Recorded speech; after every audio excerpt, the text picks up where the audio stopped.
नमस्ते सर। नमस्ते। Last time हमने स्केलर और डॉट प्रोडक्ट करा था। अब इसको आगे कंटिन्यू करेंगे। देखिए, इसके क्वेश्चंस देखते हैं कुछ।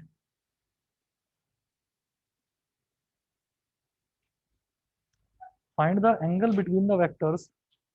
Question number 1।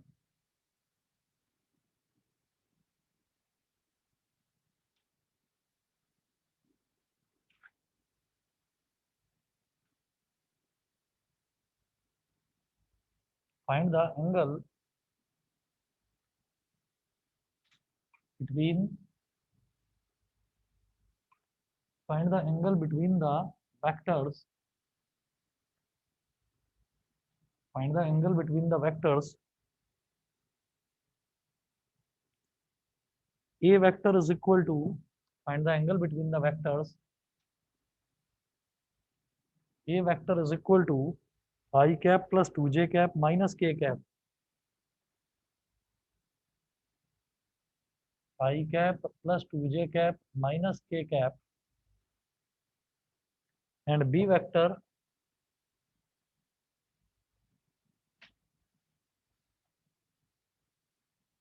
vector is equal to minus I cap plus j cap minus I cap plus j cap minus 2k cap। Find the angle between the vectors. ठीक है, जब भी कभी ऐसा क्वेश्चन आपके पास आ जाए, वो कभी भी आपको ये बोलेंगे नहीं कि आप उसमें डॉट प्रोडक्ट लगाएं या वेक्टर प्रोडक्ट, जो मैंने अभी करवाया नहीं है। वेक्टर प्रोडक्ट इसके बाद करवाऊंगा। वो आपसे कभी भी बोलेंगे नहीं, आपको खुद उसका आइडिया लगाना है।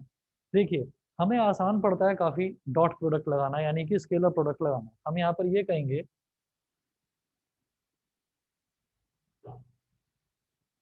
कि ए वेक्टर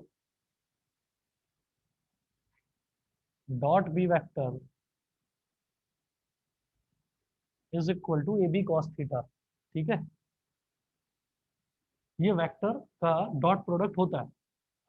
अब इसको दो अलग अलग तरीके से निकाला जा सकता है। देखिएगा कैसे।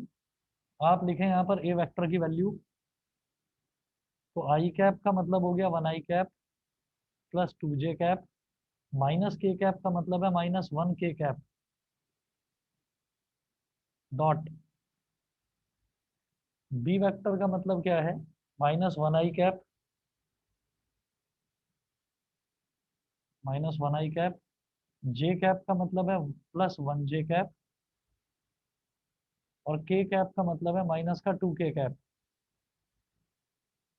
Is equal to A B cos theta. ये थीटा क्या होता है, वेक्टर्स के बीच का एंगल थीटा ही होता है। तो ए बी क्या है, ए है इसका मैग्नीट्यूड, ए वेक्टर का ए का मैग्नीट्यूड, तो ये क्या हो जाएगा, अंडर रूट एक्स वाले कंपोनेंट का स्क्वायर प्लस वाई वाले कंपोनेंट का स्क्वायर प्लस जेड वाले कंपोनेंट का स्क्वायर। यही तो होता है। 1 का square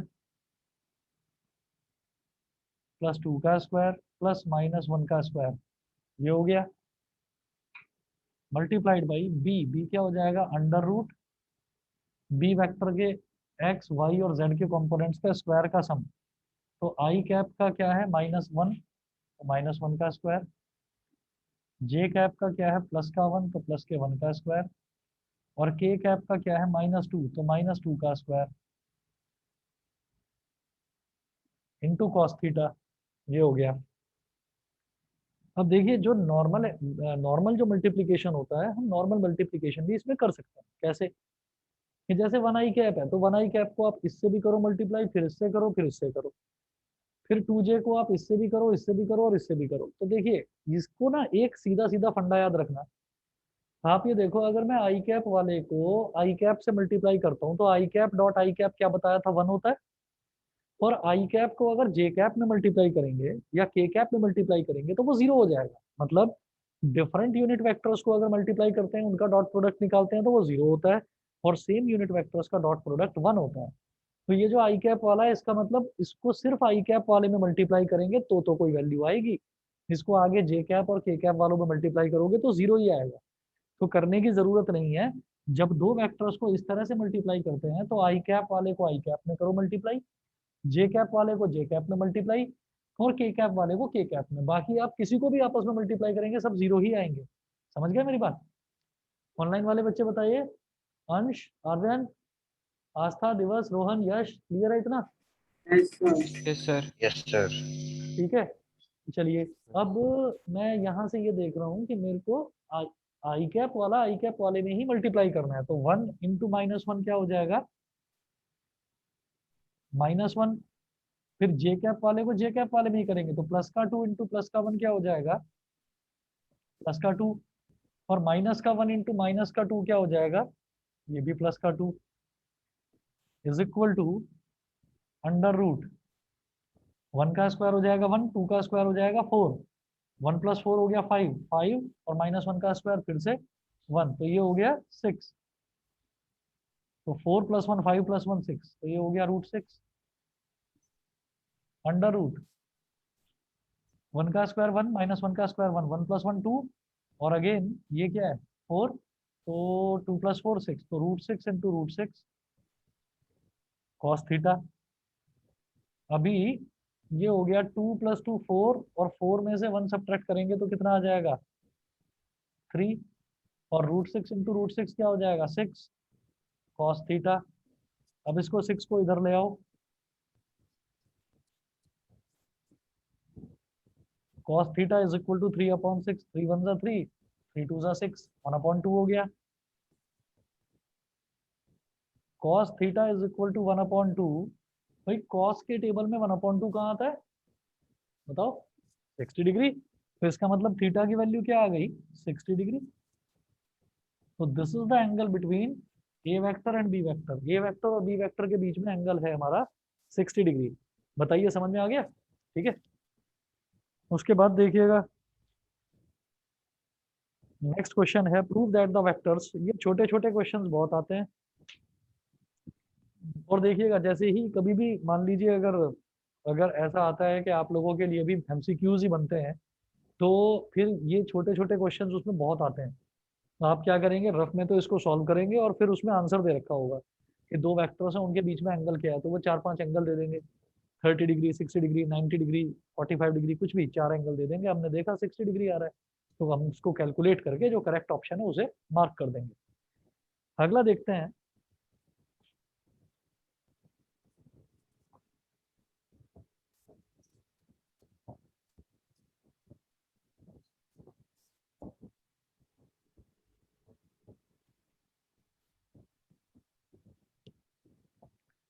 question number 2, prove that the vectors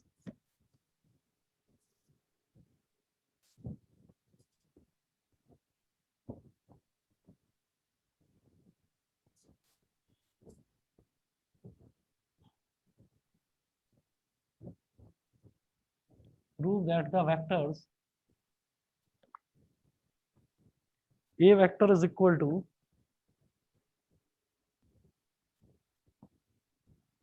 I cap plus 2j cap plus 3k cap,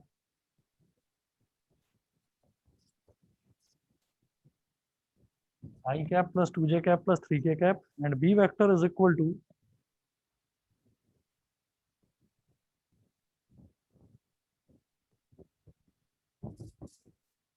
B vector is equal to 2i cap minus j cap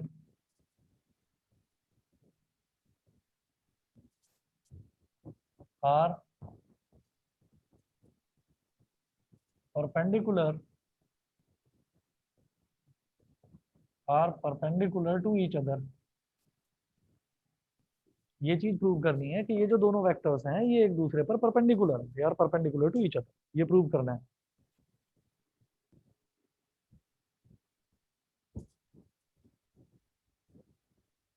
तो अब ए वेक्टर है और बी वेक्टर है, परपेंडिकुलर टू ईच अदर का मतलब क्या है कि इन दोनों के बीच का जो एंगल है वो 90 डिग्री आ जाए, ठीक है। तो हम ये कहेंगे कि for two vectors to be perpendicular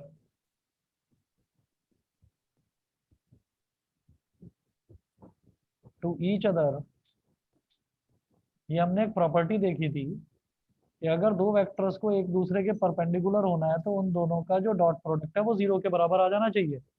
ये समझ रहे हो कि नहीं, 0 के बराबर कैसे आएगा, अगर मान लीजिए ए वेक्टर डॉट बी वेक्टर मैं निकाल रहा हूँ, दोनों के बीच में 90 डिग्री का एंगल है, तो वो क्या होगा, ए बी कॉस 90 डिग्री। और कॉस 90 क्या होता है, 0। तो ये मैं कहूंगा कि ए वेक्टर डॉट बी वेक्टर क्या हो जाएगा, a B cos 90 degree. Cos 90 0 होता है, तो इसका मतलब आपको ये पूरा लंबा फॉर्मूला लगाने की जरूरत नहीं है। आप दोनों को मल्टीप्लाई करो, और अगर 0 आ जाता है तो आप कहेंगे A vector and B vector are perpendicular to each other. ठीक है बेटा, ऑनलाइन वाले बच्चे समझ रहे हैं, बताइए दिवस। Yes sir. ठीक है, तो अब ए वेक्टर क्या है, ए वेक्टर है, अब इनको ना प्रॉपर फॉर्मेट में लिख लेंगे। जैसे ये है 1 i कैप,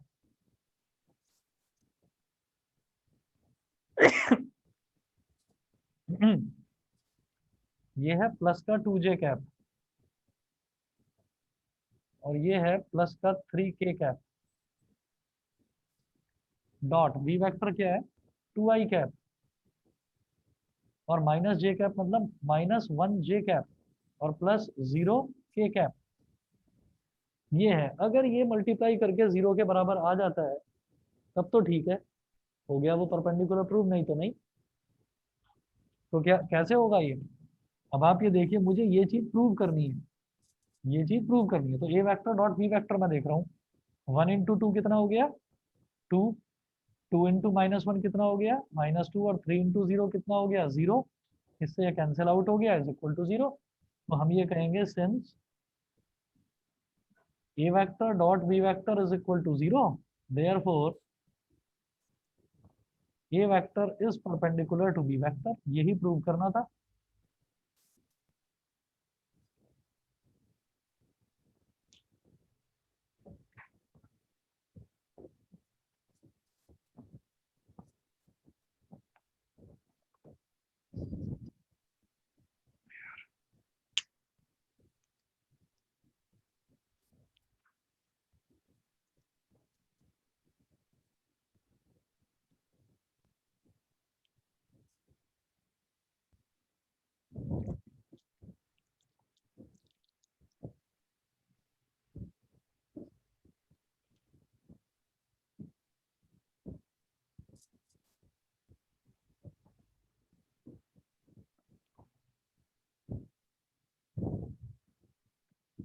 नेक्स्ट क्वेश्चन देखेंगे, question number 3।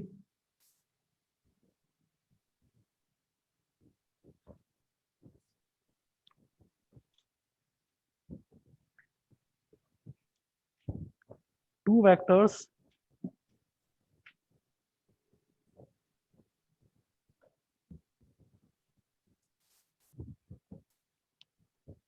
Two vectors a vector is equal to 5i plus 7j minus 3k.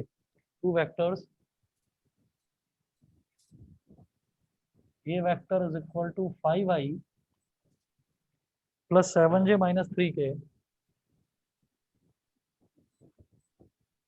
plus 7j minus 3k, and b vector is equal to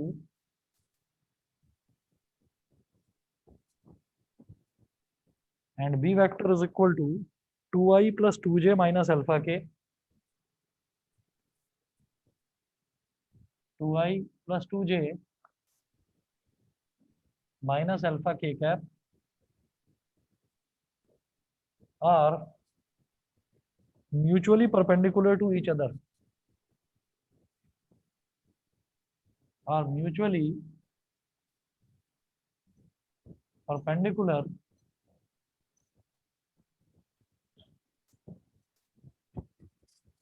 to each other, full stop. What is the value of alpha?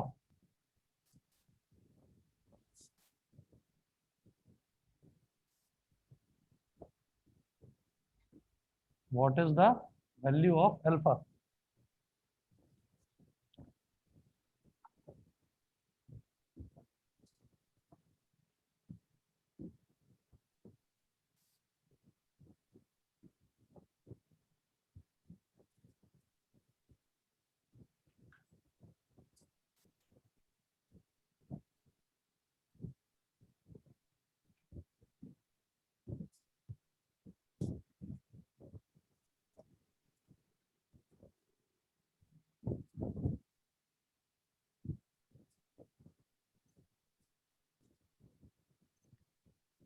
तो अब इन्होंने बोला है कि ये दोनों vectors आपस में म्यूचुअली परपेंडिकुलर है। म्यूचुअली परपेंडिकुलर है तो इसका मतलब इनका डॉट प्रोडक्ट जीरो है।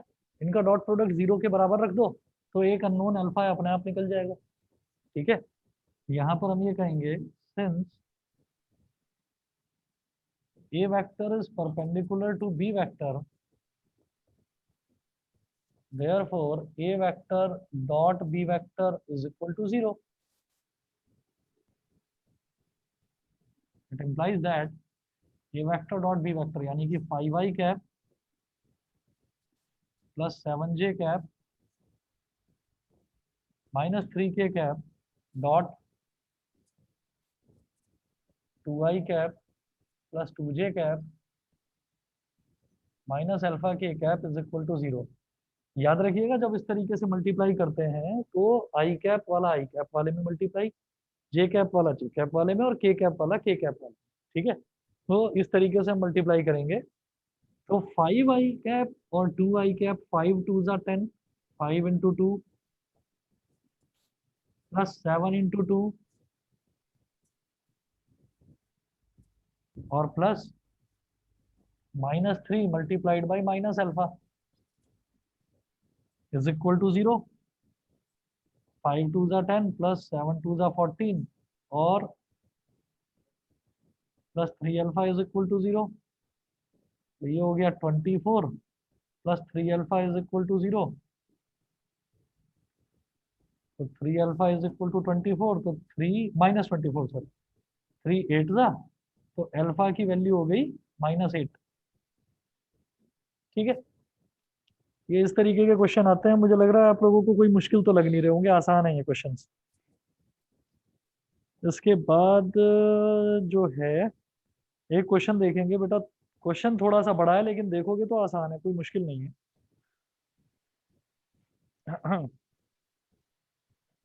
या एक काम करो, सुनो, पहले एक दूसरा क्वेश्चन लिखिए।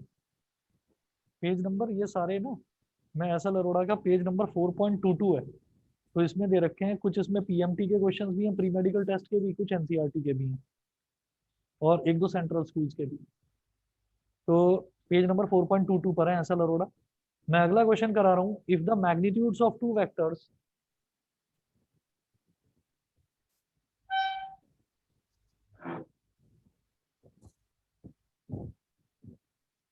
if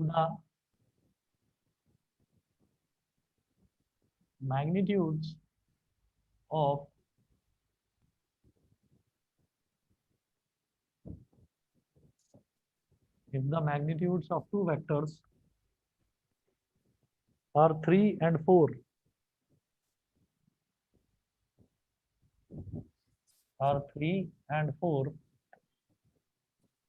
and their scalar product is 6 and their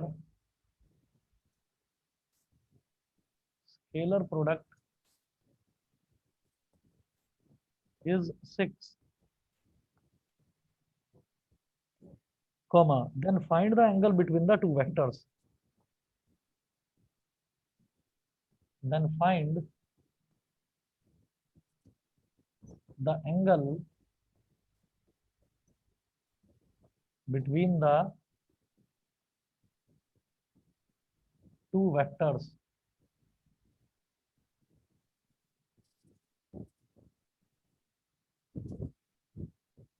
Then find the angle between the two vectors if the magnitudes of two vectors are 3 and 4. दो वेक्टर दे रखे हैं, उन दो वेक्टर्स का जो मैग्नीट्यूड है वो 3 और 4 दे रखा है। तो आप जो दो वेक्टर्स हैं उनको मान लो, एक को ए वेक्टर और एक को बी वेक्टर। तो let the two vectors be, हाँ 60 डिग्री है। Let the two vectors be A vector and B vector. अब ए vector dot B vector is equal to A B cos theta. वो थीटा पूछ रहे हैं, angle between the two vectors. अब इन दोनों का जो स्केलर प्रोडक्ट है यानी कि ए वेक्टर डॉट बी वेक्टर दे रखा है and their scalar product is 6। तो ये तो 6 है गिवन। ए की वैल्यू यानी कि magnitude of first vector is 3 multiplied by magnitude of second vector is 4, 3 into 4 cos theta. अब इस 3 2 जा 6, 2 1 जा 2, 2 2 जा 4, तो इधर 1 is equal to 2 cos theta, 2 cos theta is equal to 1, तो cos theta की वैल्यू क्या हो गई 1/2। cos के टेबल में 1/2 का कहाँ आता है 60 डिग्री पर, तो ये हो गया 60 डिग्री। फिर इसके बाद अगला क्वेश्चन लिखेंगे। अगला क्वेश्चन देखने में थोड़ा सा लगता है टफ, लेकिन है नहीं, पहले नोट करना है इसको।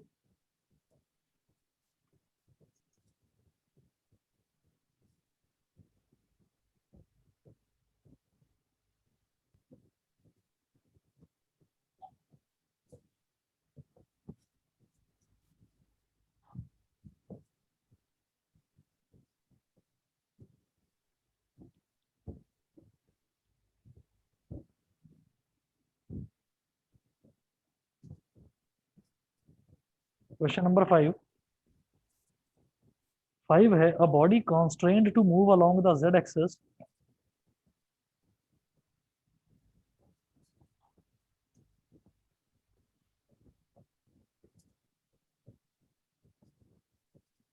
a body constrained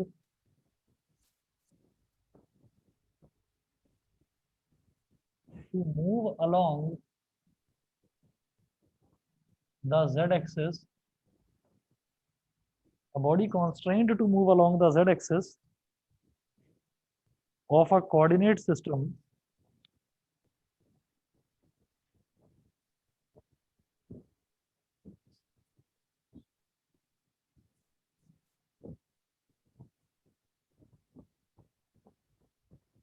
a body constrained to move along the z-axis of a coordinate system is subjected to a constant force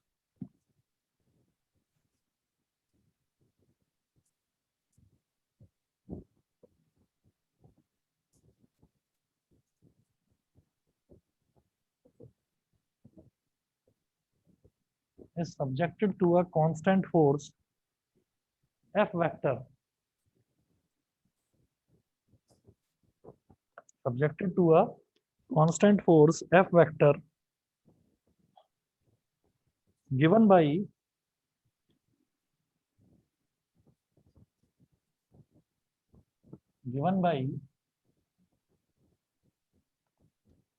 F vector is equal to minus I cap plus 2j cap plus 3k cap,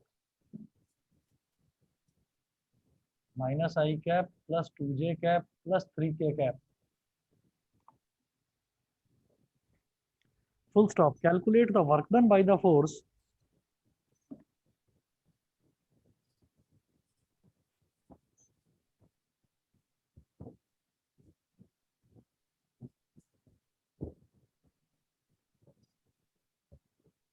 calculate the work done by the force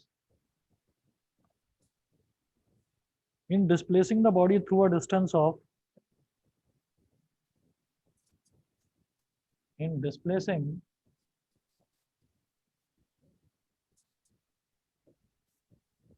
the body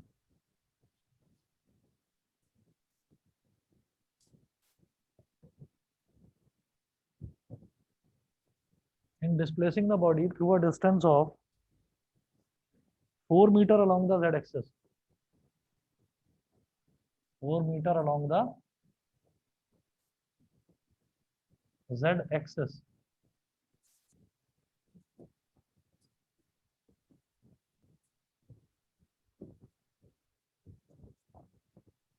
अब आप ये देखिए, a body constraint to move along the z axis, एक बॉडी है, constraint का मतलब क्या है कि उसको फोर्स किया जाता है कि तुम्हें सिर्फ जेड एक्सिस की तरफ ही मूव करना है और तुम्हें एक्स एक्सिस और वाई एक्सिस में तुम्हारा किसी भी तरीके का कोई मोशन नहीं होना चाहिए।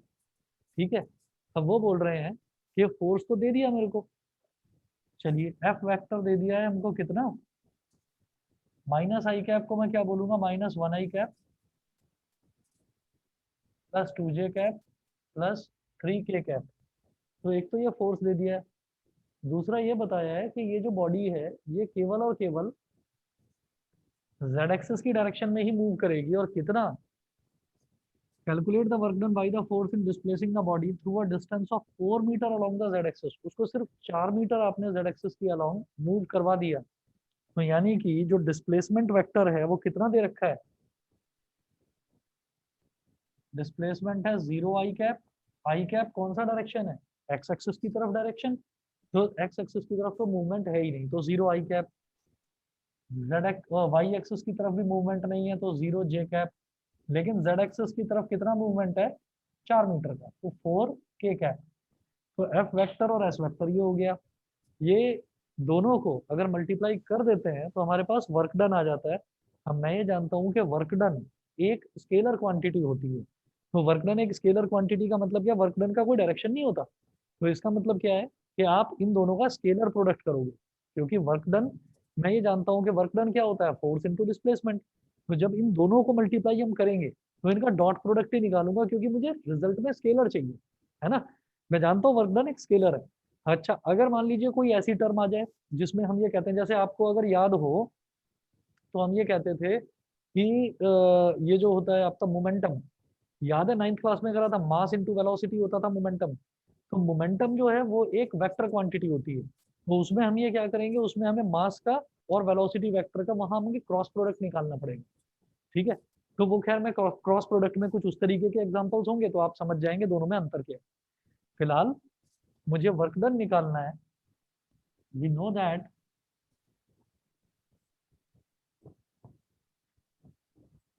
वर्क डन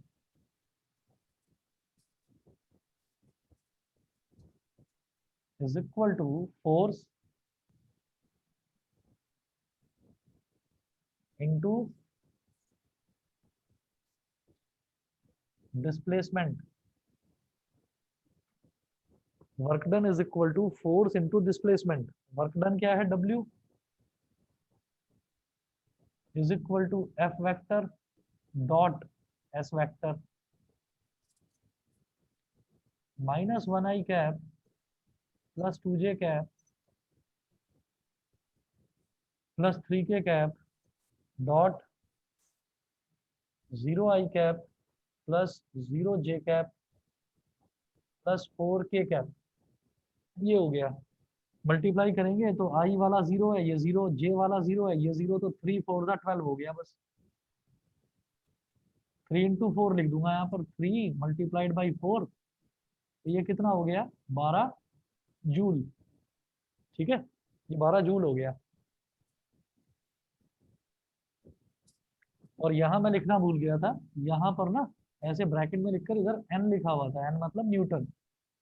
ठीक है, और ये मीटर दे रखा है, तो यानी कि दोनों ही स्टैंडर्ड यूनिट में दे रखे हैं, ऐसा यूनिट में दे रखे हैं, वो न्यूटन और ये मीटर। तो जब फोर्स न्यूटन में होगा और डिस्प्लेसमेंट मीटर में होगा तो दोनों का मल्टीप्लीकेशन जो हमारा वर्क डन आएगा वो जूल में ही आएगा। वर्क डन की ऐसा यूनिट जूल होती है। ऑनलाइन वाले बच्चे बता दीजिए, सबको क्लियर है? Yes sir. ठीक है। अच्छा बेटा, बस आप 2 मिनट वेट करें, मैं पानी पी कर आ रहा हूँ, फिर अभी करता हूँ आगे कंटिन्यू।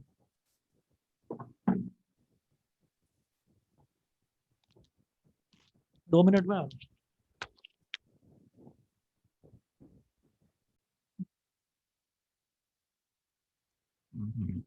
हम ये देखते हैं कि हमें ना कुछ चीजें ऐसी पता हैं, जैसे मान लीजिए वर्क डन है, तो मैं ना अंदाजा लगाता हूँ कई चीजों का, जैसे क्योंकि हमारे लिए स्केलर और वेक्टर बिल्कुल नया नया है। तो अब तक जो हम पढ़ रहे थे, जो हमने 9th में भी पढ़ा है, 10th में भी पढ़ा है, उसमें हर जगह हमने स्केलर ही स्केलर पढ़ा है। हमने कोई वेक्टर डायरेक्शन वगैरह कुछ पढ़ा नहीं था। तो हमारे लिए ये एक तरह से पूरी नया नया कॉन्सेप्ट है कि हमें हर जगह ये देखना पड़ता है कि कहाँ पर कौन सी क्वांटिटी वेक्टर है और कौन सी क्वांटिटी स्केलर है। तो मैं ये कहूंगा कि जैसे फोर्स है, तो फोर्स का तो मुझे डायरेक्शन पता है कि फोर्स को या तो हम खींचेंगे, या तो पुश करेंगे, या फिर हम पुल करेंगे, दोनों में से एक काम करेंगे। तो इसका मतलब फोर्स का कोई डायरेक्शन होगा। इसी तरीके से डिस्प्लेसमेंट है, तो डिस्प्लेसमेंट का भी डायरेक्शन होगा कि भाई किस डायरेक्शन में आप जा रहे हैं, किस डायरेक्शन में आप चले। आप 5 मीटर चले, 10 मीटर चले, तो किस डायरेक्शन में चले, तो डिस्प्लेसमेंट भी एक वेक्टर क्वांटिटी है। इसी तरह से वो वर्क डन आपसे पूछ रहे हैं, तो वर्क डन जो है, वर्क डन तो सीधा सीधा ये है कि हमने कितना काम किया। लेकिन काम की कोई डायरेक्शन नहीं होती कि आपने किस डायरेक्शन में काम किया। आपने जो वर्क डन किया, हमें बस ये देखना है वर्क डन की यूनिट क्या है, जूल है। तो आप ये देखोगे कि जूल तो एनर्जी की भी यूनिट होती है, तो एनर्जी की भी कोई डायरेक्शन नहीं होती, वर्क की भी कोई डायरेक्शन नहीं होती। इसका मतलब क्या है ये वर्क डन हमारा एक स्केलर क्वांटिटी है क्योंकि इसकी डायरेक्शन नहीं है। तो वर्क डन जब स्केलर क्वांटिटी है तो ये मिलेगा कहाँ से? हमें फॉर्मूला याद है इसका, वर्क डन क्या होता है? Force into displacement. तो मैं ये कहूंगा फोर्स भी वेक्टर क्वांटिटी, डिस्प्लेसमेंट भी वेक्टर क्वांटिटी। तो मैं इसका डॉट प्रोडक्ट ही क्यों कर रहा हूँ? हम इसका डॉट प्रोडक्ट ही इस वजह से कर रहे हैं क्योंकि डॉट प्रोडक्ट को हम स्केलर प्रोडक्ट भी बोलते हैं, और उसको स्केलर प्रोडक्ट इसलिए बोला जाता है कि उनका जब मल्टीप्लीकेशन करते हैं तो रिजल्ट में हमेशा एक स्केलर मिलता है। जो रिजल्ट में मिलता है ना, उसकी कोई डायरेक्शन नहीं होती। तो इस वजह से मुझे मालूम था कि वर्क डन एक वर्क डन एक स्केलर क्वांटिटी है, तो इसका मतलब मेरे को स्केलर प्रोडक्ट करना पड़ेगा, मेरे को इन दोनों का ऐसा मल्टीप्लीकेशन करना पड़ेगा जिसका आउटपुट जो है वो स्केलर प्रोडक्ट आए। समझ में आ गया बेटा? बताइए दोबारा बोलो। वेक्टर और, अगर एक वेक्टर हो और एक स्केलर हो, अगर एक वेक्टर और एक स्केलर होता है ना तो उसका भी डॉट प्रोडक्ट आपका वेक्टर ही आता है। दोनों वेक्टर हैं तो उसका मल्टीप्लीकेशन स्केलर आता है। ठीक है जी, चलिए अगला देखते हैं क्वेश्चन। अच्छा, स्कूल में करा दिया क्या ये वाला पोर्शन? हो गया? नहीं, तुम्हारे यहाँ भी हो गया? नहीं हुआ? तो आप ये देखिएगा कि ये बहुत फेवरेट क्वेश्चन हैं टीचर्स के। स्केलर प्रोडक्ट और वेक्टर प्रोडक्ट से कुछ टीचर्स बचते हैं क्योंकि कुछ को थोड़ा सा उसमें क्या है ना कि एक्सप्लेनेशन ज्यादा करना पड़ता है। उसमें क्या चीज है कि आप लोग एक टॉपिक पढ़ेंगे 12th क्लास में, डिटर्मिनेंट्स। वो पढ़ा है? नहीं पढ़ा है? तो डिटर्मिनेंट जो है, डिटर्मिनेंट की नॉलेज अगर आपको है तो आप वेक्टर प्रोडक्ट बड़े आराम से कर लोगे। नहीं तो कई बार बच्चों को क्या करना पड़ता है ना, रटनी पड़ जाती है उन चीजों को। तो आपको रटने का कोई चीज नहीं बताऊंगा, आपको डिटर्मिनेंट किस तरह से सॉल्व करते हैं वो बताऊंगा। सर हालांकि हमें वो वैसे बताया था कुछ आई मैं जे बताऊं, और के में क्रॉस मल्टीप्लाई करके।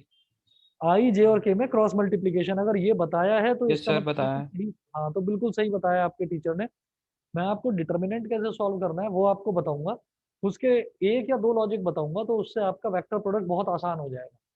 ठीक है, तो खैर पहले ये निपटाते हैं। इसमें अगला देखते हैं क्वेश्चन। अगला है अ फोर्स ऑफ,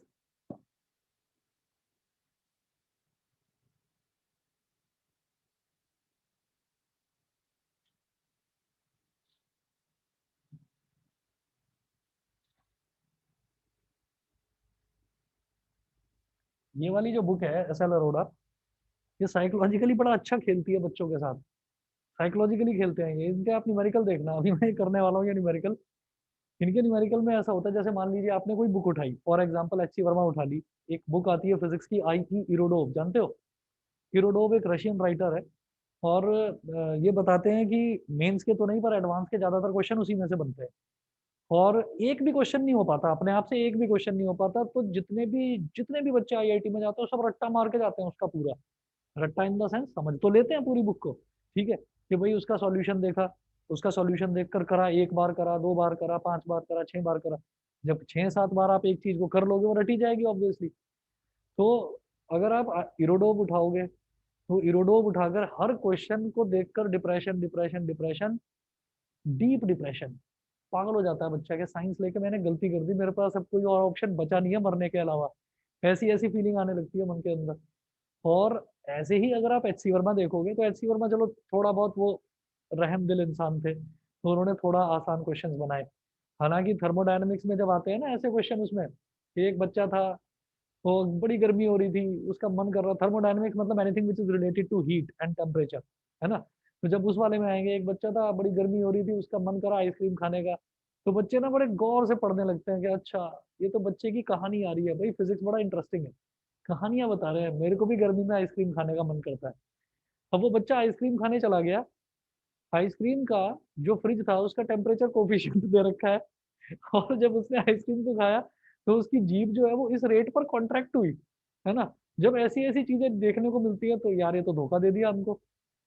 तो फिर वो पूछते हैं, उसमें और भी काफी सारी चीजें उसमें पूछी जाती हैं कि अब आप इसका बल्क मॉडुलस ऑफ रिजिडिटी बताइए, उसकी जो टंग है वो कितनी रिजिड है और कितनी फ्लेक्सिबल है। तो ऐसे ऐसे क्वेश्चन आते हैं तो फिर बड़ी अजीब अजीब सी फीलिंग आती है। और तभी ध्यान जाता है यार मेरा कॉमर्स वाला दोस्त बड़ा मस्त लाइफ जी रहा है ना, मैं फंस गया फालतू में। ऐसी ऐसी फीलिंग्स आने लगती हैं। तो इस बुक में सबसे अच्छी बात मेरे को ये लगती है कि यहाँ पर एक क्वेश्चन बना देते हैं बड़ा आसान। तो जैसे ही आप करते हो, अरे यार फिजिक्स तो बहुत अच्छी है, चलो अगला देखते हैं। अगला हल्का सा टफ कर देते हैं, हिंट होता है उसका, उसका हिंट भी दे देते हैं कि ये ऐसे करना है, फिर लगता है कि हाँ ठीक है, हो सकता है, कोई बात नहीं, घबरा मत, यू कैन डू इट, ऐसी फीलिंग आती है अंदर से। फिर अगला क्वेश्चन एकदम आसान, ठीक है, जैसे ही आसान आता है, अरे भाई कर रहा है तू तो कर सकता है, तू चैंप है, ऐसी फीलिंग आने लगती है अंदर से। फिर अगला क्वेश्चन हल्का सा फिर और चाबी टाइट कर देते हैं, तो वो धीरे धीरे धीरे धीरे धीरे धीरे करके जो कराई जाती है ना चीज, वो ठीक रहती है। अभी एच सी वर्मा उठाएंगे तो एकदम से दिमाग में थोड़ा आ जाता है, कर लेना, वो भी गलत नहीं है, लेकिन अभी नहीं। 4 महीने 5 महीने बाद जब थोड़ा थोड़ा ऐसा लगने लगे कि हाँ 11th की काफी चीजें मेरे हाथ में आती जा रही हैं, तब एच सी वर्मा करना। जब 11th कंप्लीट हो जाए तब 12th में आई ई इरोडो, वो देख लेना, ठीक है। अभी मत देखना, अभी पागल हो जाओगे। ये बड़ा गंदा सवाल पूछा है अभी आस्था ने। दिया था, मेरा क्लियर नहीं हुआ था। प्री, हमारे टाइम पर दो चीजें होती थी, प्री होता था और मेंस होता था। जो आज के टाइम में बोलते थे ना मेंस और एडवांस बोलते हैं, तो प्री और मेंस होता था पहले, मतलब first level was called pre, preliminary examination, and second level was called mains. अब उसी को प्री को बोल देते हैं मेंस, और मेंस का नाम रख दिया एडवांस। मेरा प्री क्लियर हो गया था, मेंस में बताने लायक रैंक नहीं है, मेंस में मैं बता नहीं पाऊंगा, बहुत गंदी रैंक आई थी, तो फिर मैंने आगे नहीं दिया था। अगली बार मैंने दिया ही नहीं था, चिढ़ गया था बहुत बुरी तरह, मैं दूंगा ही नहीं। पापा ने कहा भी था 1 साल कर ले बेटा, ड्रॉप कर ले। 1 साल मैंने ड्रॉप लिया भी था, 1 साल ड्रॉप लेने के बाद निकला था, 12th के साथ नहीं निकाल पाया था।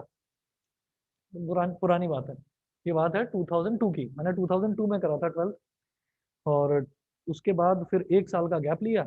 1 साल का गैप लेने के बाद में फिर तैयारी करते हैं इंजीनियरिंग एंट्रेंस की, आपने देखा भी होगा कई बच्चे ड्रॉप करते हैं।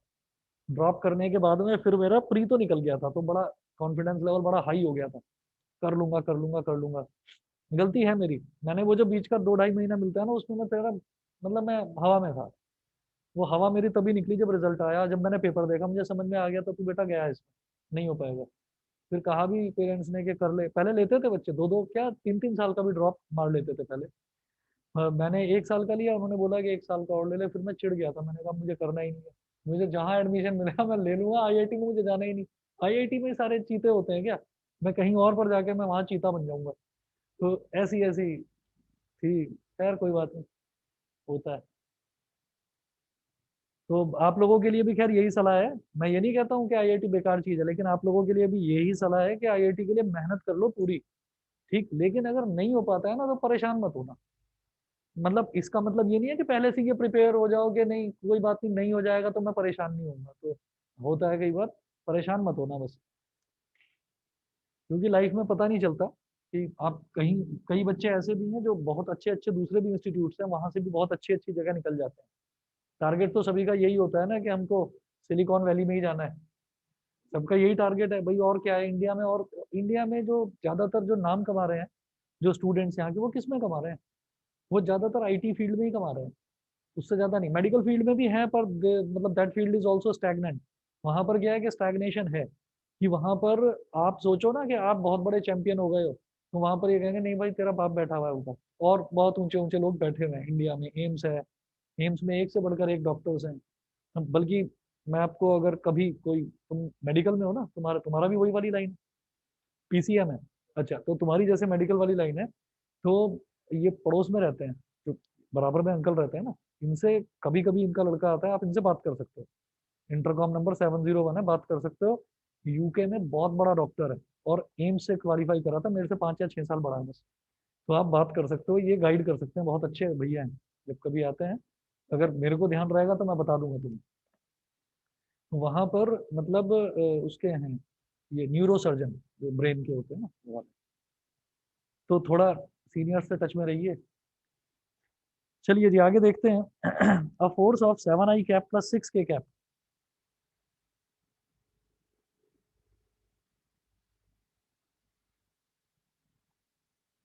A force of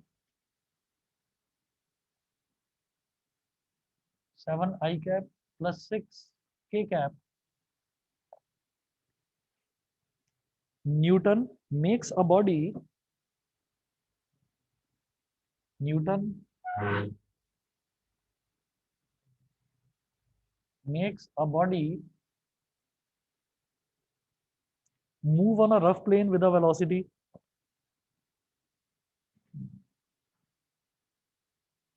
move on a rough plane with a velocity move on a rough plane with a velocity of 3i cap plus 4k cap.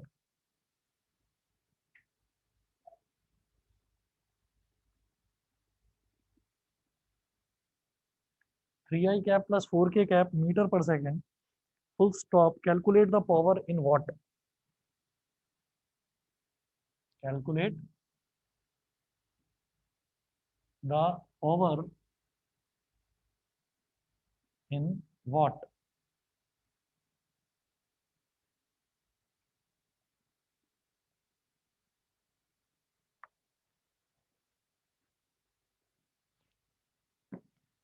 Force of 7i cap plus 6k cap newton, तो यानी कि force दे रखी है F vector 7i cap, j cap वाला नहीं है तो जबरदस्ती लिख दीजिए 0j cap plus 6k cap, ये न्यूटन हो गया। और फिर दे रखा है velocity, makes a body move on a rough plane with a velocity of इतना मीटर पर सेकंड। Velocity vector